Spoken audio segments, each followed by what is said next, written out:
शिवभक्तः शुचिः शुद्धः सदव्रती दृढनिश्चयः भक्षयेत् शिवनैवेद्यं त्यजेत् अग्राह्य भावनाम्।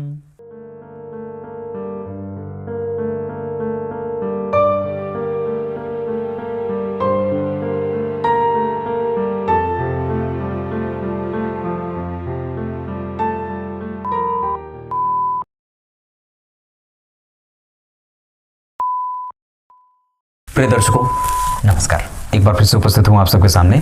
आज बुधवार के कार्यक्रम में ये जो विषय मैं आपके सामने लेकर के आया हूं, कल जो मैंने कार्यक्रम बनाया था वो ये बताया था कि विवाह के बाद व्यक्ति अपने पत्नी के भाग्य से कितना आगे बढ़ेगा और कितने उसके जीवन में बदलाव आएगा। अगर वो आपने कार्यक्रम नहीं देखा है तो जाकर के देख लीजिए। पर आज का विषय बहुत ही अलग है और बड़ा ही समीचीन है इस आज के कली काल में, क्योंकि कई बार आपके सामने ऐसी घटनाएं मिल जाती हैं जहां कामोत्तेजक भावनाएं, काम से पीड़ित, मैथुन करने का प्रभाव, या कई बार जो कामासक्त व्यक्ति होता है तो उनकी कुंडली में ऐसी कौन सी बात होती है। किसी भी व्यक्ति के अंदर काम के आवेग को समझना हो तो हम ज्योतिष के ऐसे कौन से सिद्धांत को उसकी कुंडली में देखेंगे और लगाएंगे जिससे हमें उसके अंदर के काम के प्रबल वेग को समझने में आसानी होगी। पूर्व काल में बड़े अच्छे 15वीं 16वीं सदी में एक बड़े विद्वान आचार्य हुए गणेश दैवज्ञ, जो वस्तुतः 13 वर्ष की अवस्था में ही ग्रह लाघव नाम का विशेष विशाल ग्रंथ की रचना की थी, जिसमें बड़े बड़े अंकों को बहुत सूक्ष्म छोटे तरीके से उनका जो है वो गणन किया जाता था। ग्रह लाघव नामक ग्रंथ में 13 वर्ष की अवस्था में ही इन्होंने ज्योतिष का विशाल ग्रंथ लिखा, जिसमें आगे बाद के जितने भी उत्तरवर्ती मतलब आचार्य हुए ज्योतिष के उनको उस ग्रंथ के आधार पर गणना करने में सहायता मिली। ये केशव दैवज्ञ के पुत्र थे, माता लक्ष्मी थी इनकी, नाम गणेश दैवज्ञ के माता जी का नाम लक्ष्मी था, पिता का नाम केशव दैवज्ञ था, और दरअसल ये इनके गुरु भी थे और इनके पिता भी थे। इन्होंने एक सिद्धांत निकाला, इन्होंने बहुत सारी चीजें सिद्धांत शिरोमणि पे इन्होंने टीका लिखी, बहुत सारे पर्व निर्णय पे इन्होंने ग्रंथ लिखे हैं, दहन होलिका दहन आदि पे भी बहुत सारे ग्रंथ लिखे हैं। एक ग्रंथ उनका उस पे भी आता है, पर उस पे मैं नहीं जाऊंगा। तो मैं बात कर रहा था कि गणेश दैवज्ञ आचार्य जो हुए, इन्होंने एक ज्योतिष का सिद्धांत लिखा और उन्होंने कहा कि किसी भी व्यक्ति की जन्म पत्री देख करके और उसकी कुंडली में बैठे ग्रहों को देख करके हम उस व्यक्ति के अंदर उठ रहे काम के भावों को और वेग को समझ सकते हैं, है ना। वस्तुतः मैंने इस पे एक कल भी कार्यक्रम बनाया था जिसमें आप लोगों से इस विषय पर चर्चा की थी कि विवाह के बाद पति और पत्नी का भाग्य एक दूसरे को कितना सपोर्ट करेगा, वो कितना आगे जाएंगे। उसी विषय को आज अलग तरीके से काम से जोड़ करके देखेंगे कि अगर आपकी कुंडली में मंगल की दृष्टि या तो शुक्र पे हो या मंगल और शुक्र एक दूसरे के साथ एक ही घर में बैठे हों। इसको थोड़ा और क्लैरिफाई करूं तो मंगल अगर जन्म कुंडली में कहीं भी बैठेंगे, वहां से वो चौथे भाव को देखते हैं। तो मान लीजिए शुक्र यहां बैठे हैं तो मंगल यहां बैठेंगे तो देखेंगे शुक्र को। एक उनकी 7वीं दृष्टि होती है तो यहां से बैठेंगे तो 7वीं दृष्टि से शुक्र को देखेंगे, और एक उनकी 8वीं दृष्टि होती है तो मंगल यहां बैठेंगे तो 8वीं दृष्टि से यहां देखेंगे, है ना। जो ज्योतिष के जानकार नहीं है मैं उनको बता दूं, 1 2 3 4 5 6 7 8। अब ग्रह अगर यहां बैठेगा, मान लीजिए मंगल यहां बैठाते हैं, जैसे मान लीजिए मंगल को मैंने यहां बिठाया है तो यहां से 8वें घर को मंगल देखेंगे, तो यहां से 1 2 3 4 5 6 7 8। तो अगर मंगल की दृष्टि की बात करते हैं तो चौथी, 7वीं और 8वीं दृष्टि होती है। तो ऐसी ही कोई दृष्टि अगर शुक्र के ऊपर उनकी पड़ जाए और या तो वो मंगल शुक्र के साथ ही बैठे हों और व्यक्ति की कुंडली में चंद्र बल कमजोर हो, मतलब चंद्रमा पीड़ित हो, पाप ग्रह में हो, पाप प्रभाव में हो या पाप ग्रह बनते हो, तो ये दोनों ही सिद्धांत उस जातक को निरंतर काम में आसक्त रखने वाला, मूर्ति में भी गंदे विचारों का धारण कर देने वाला और सदैव काम से पीड़ित रहता है, और जो अतिरिक्त काम से पीड़ित रहता है उसकी पाचन शक्ति कमजोर होती है, उसके प्रजनन अंगों में शिथिलता आ जाती है, और उसके नेत्र की ज्योति के साथ उसकी बुद्धि लब्धि क्षमता भी कमजोर हो जाती है, और वो प्रायः मैथुन करते करते अपने संतान उत्पादन करने की शक्ति को भी क्षीण कर देता है। ये पहली बात है। तो ऐसे लोगों के ऊपर काम का आवेग बड़ा तीव्र आता है, जिसको हमारे यहां भोजपुरी भाषा में भभका कहते हैं, कि काम का भभका आया, काम की आसक्ति बढ़ी, और आप किसी भी राह चलते पुरुष और स्त्री को देख करके उसके बारे में एक गंदी विचारधारा उत्पन्न करते हैं, तो इसके पीछे का जो कारक ग्रह है वो मंगल और शुक्र हो जाते हैं।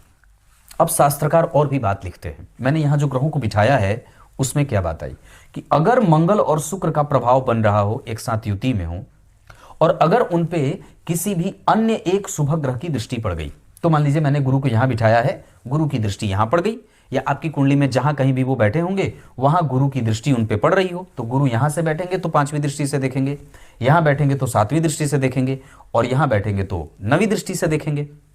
तो अगर मंगल और शुक्र की युति एक साथ हो रही हो, मान लीजिए मंगल यहां से देख रहे थे और गुरु भी यहां से देख लिए, तो क्या होगा, अब ये उसके काम तेजक भावनाओं में थोड़ी निम्नता आ जाएगी, थोड़ी कमी आ जाएगी। मतलब ये एक अच्छी बात हो जाती है उसके काम के प्रभाव को कम करने के लिए। बहुत ध्यान से समझिएगा। और तीसरी बात कि अब ये दोनों सिद्धांत लागू हो गए। अब व्यक्ति के काम को शिथिल करने वाला ग्रह कौन होता है?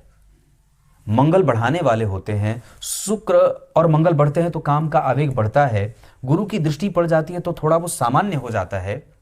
लेकिन अगर शनि का प्रभाव धनु राशि में हो, या मिथुन राशि में हो, या मकर राशि में हो, या कुंभ राशि में हो, या लग्न में शनि बैठे हो, या शनि की दृष्टि शुक्र पे जाती हो, तो ऐसे जातक के जीवन में काम का जो प्रभाव होता है वो बहुत हद तक संतुलित रहता है।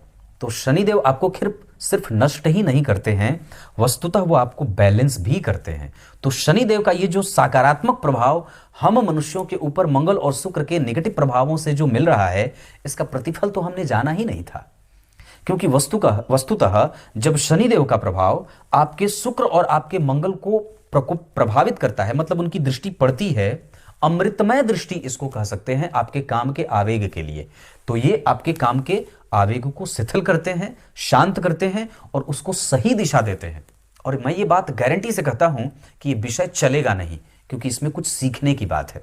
वैसे तो मेरे कार्यक्रम बहुत बकवास नहीं होते, पर सामान्यतया ये जो विषय है, ये शनिदेव के इस मामले में उनके हमारे दृष्टिकोण में जो शनिदेव का जो प्रभाव बना हुआ है प्रायः एक नेगेटिव वाला, उसको ये श्रेष्ठ बना देता है। क्योंकि गुरु भी उतने शिथिल नहीं करते हैं जितना शिथिल शनिदेव करते हैं। शिथिल का अर्थ यह नहीं कि वो बहुत ही निकृष्ट हो जाए, व्यक्ति अपने दाम्पत्य के सुख को ही ना भोग पाए, मतलब उसको बैलेंस करते हैं, उसको जितना होना चाहिए उतना करते हैं। अगर धनु में शनिदेव बैठे हों, मिथुन में बैठे हों, कुंभ और मकर में बैठे हों और शुक्र और मंगल पे उनकी दृष्टि जा रही हो, तो ऐसी अवस्था में व्यक्ति का काम प्रभाव बड़ा ही शांत और गंभीर और बड़ा ही बेहतर होता है, और उसका दाम्पत्य भी सटीक होता है।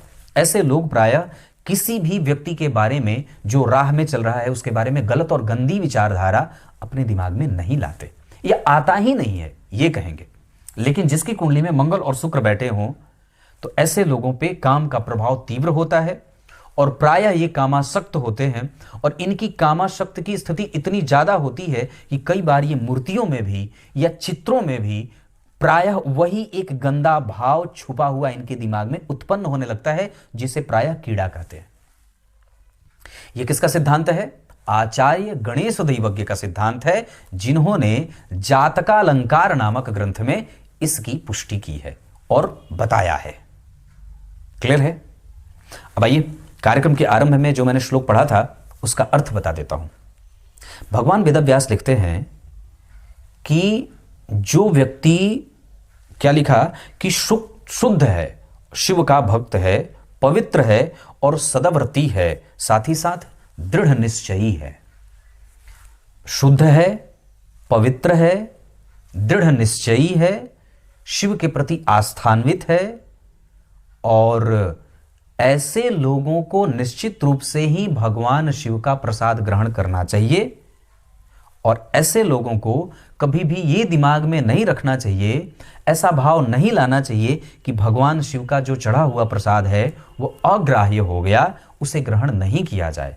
ऐसा बिल्कुल भी नहीं है। तो अब आप लोगों को ये बात बहुत सावधानी से समझ में आ गई होगी कि भगवान वेदव्यास यहाँ भगवान भोलेनाथ के प्रसाद के भक्ष और अभक्ष के सिद्धांत को क्या कहते हैं और उसमें उन्होंने क्या प्रतिपादित किया है। क्लियर है?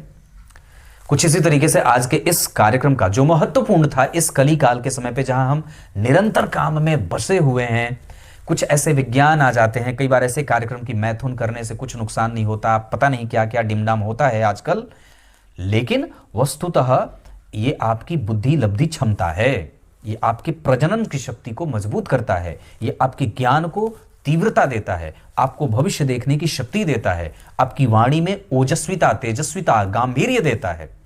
ये वीर्य जो है इसकी सुरक्षा करके आप लक्ष्मीवान बन सकते हैं, अपने आप को बड़ा ही तेजोमय बना सकते हैं, है ना। आपकी अवस्था से बूढ़े लोग भी आपकी बात उतने ही मन से सुनते हैं जब आप ब्रह्मचर्य व्रती होने लगते हैं। तब तक के लिए बहुत बहुत नमस्कार।